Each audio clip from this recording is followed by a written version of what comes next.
نومي بقى عميق جدا الحمد لله. وبشكر جدا دكتور فتح الله والعياده على الديفايس دوت، مأثر معايا جدا. انا عندي 45 سنه.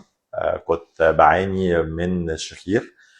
طبعا مش انا اللي بعاني، الناس اللي حواليا اللي بتعاني، اللي ببقى مثلا مراتي ولادي بيبقوا سامعين صوت عالي جدا.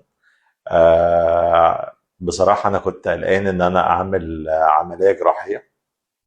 حاولت ان انا اروح لدكاتره انف واذن وحنجره، وكان في كذا محاوله ان انا اعمل عمليه، بس انا كنت ببقى قلقان من العمليه ان انا اشيل لوزي او اوسع الحلق او سيرش على الانترنت ايه افضل طريقه ان انا اقلل بيها الموضوع الشخير. لقيت ان في ديفايس، لقيت الديفايس كبير قوي، عامل شويه زي ما يكون ديفايس بتاع الغطس كده شويه. الديفايس لقيته مؤلم شويه ومش عارف انام بيه.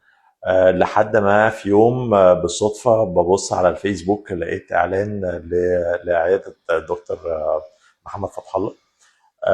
لقيت ان هو ديفايس، حاجه بسيطه بتتحط في السنان.